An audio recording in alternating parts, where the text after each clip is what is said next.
Times are tough, yeah. I don't think it's on the menu tonight, no potatoes, no.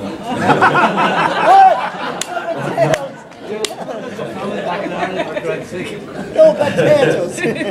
No, I'd just like to take this opportunity firstly just to say what an amazing day it's been. The ceremony was lovely, and I'd just like to say the bridesmaid, how lovely, how beautiful she's looked all day. The bride. She's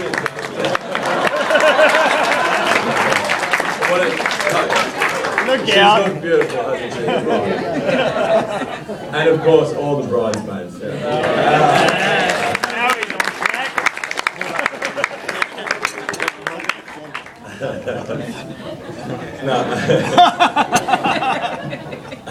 Now I'm not gonna lie, I'm pretty bad at speeches, and I was pretty nervous when I was coming up here today.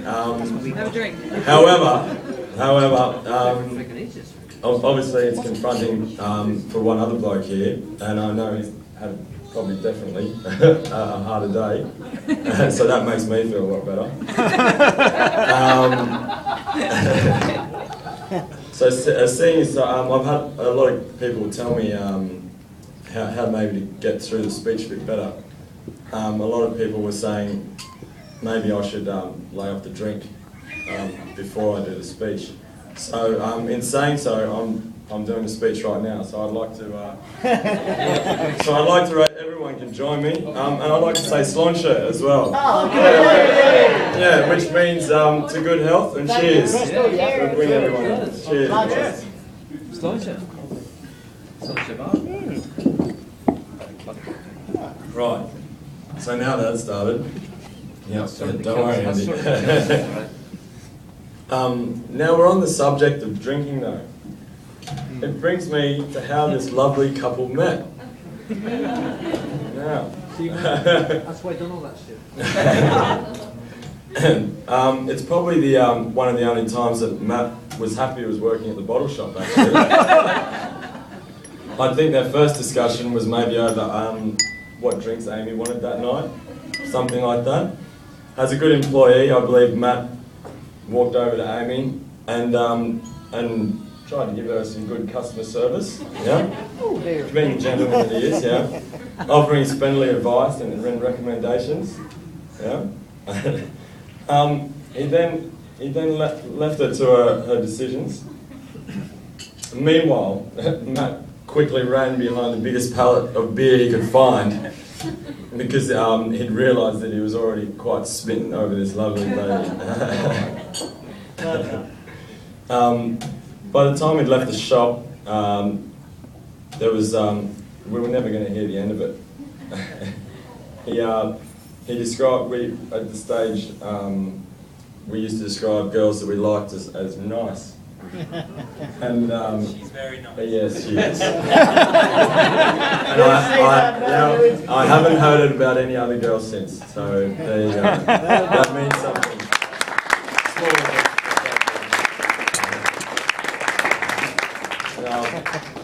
Anyway, so in between Amy turning up a couple more times at the bottle shop, maybe more occasionally, I don't know, or I'll leave that. Does she have a drink problem? Not the customer service. Anyway, Matt actually ended up having a job change, unfortunately. And I think his main concern at the time was maybe that he'd missed this opportunity there. But luckily one of the friends that was still working there managed to take the initiative and get the number himself for Matt. On the way home he's realised the phone number really was worth its weight in gold to him. And so being the good friends that we were all living together at the time, we decided to keep it from him for a little bit.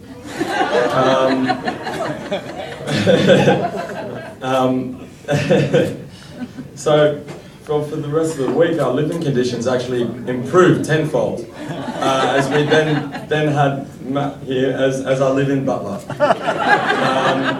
providing services such as dishwashing, clothes washing, and general tidiness of the house, which I'd like to thank you, Amy, for letting that happen indirectly. It probably never looked that good, the house, ever again. So by the end of the week, though, we did let him have his number. I'm not sure, but maybe by that week's end, Amy would almost given up. Maybe not hearing from Matt at all, no. But somehow, Matt's won her over. So, cheers to Matt, well done.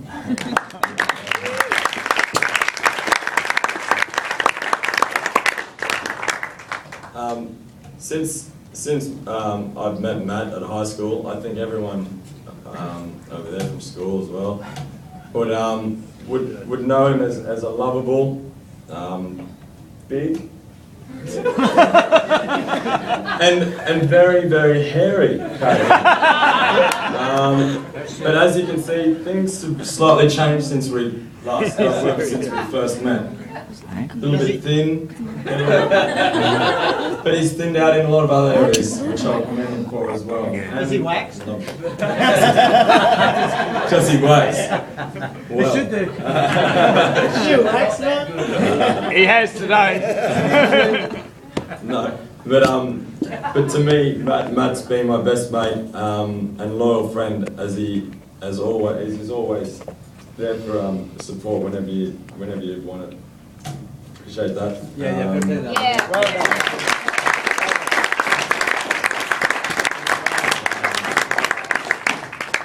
done. I guess our friendship probably grew a bit more after school when we all moved to Brisbane.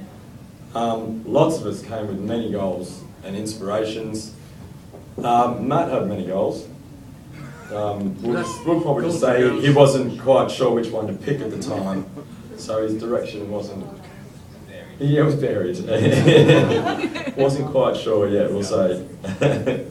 In between our hard work life, leisure and debauchery, we both decided that we better take a well-deserved break and go for a ski holiday. Yeah, that was good. So, Matt and I began this week slowly. He found his feet quite well. Towards the end of the week, he started excelling, really doing well. And to back that up, he actually ended up getting his name engraved on the records as a holder of one of the resort's finest trophies. Okay. Yeah, did you know that? Yeah? I think it should be there to this very day. I'd like to see it again. The trophy read, if you wanted to know, winner of Schnapps drinking competition. Holding the record for 30 schnapps in one sitting.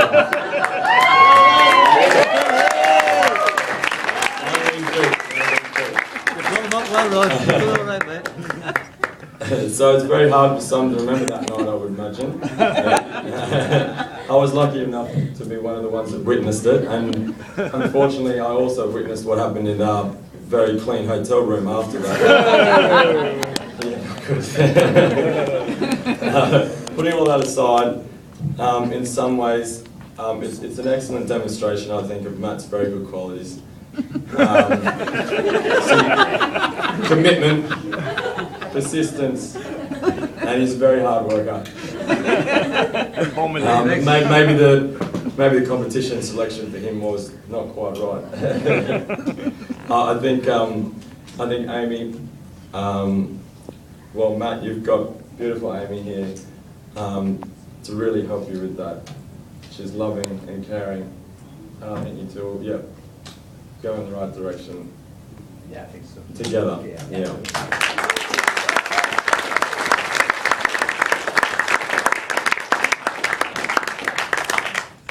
So, through the years, I mean, we continue to have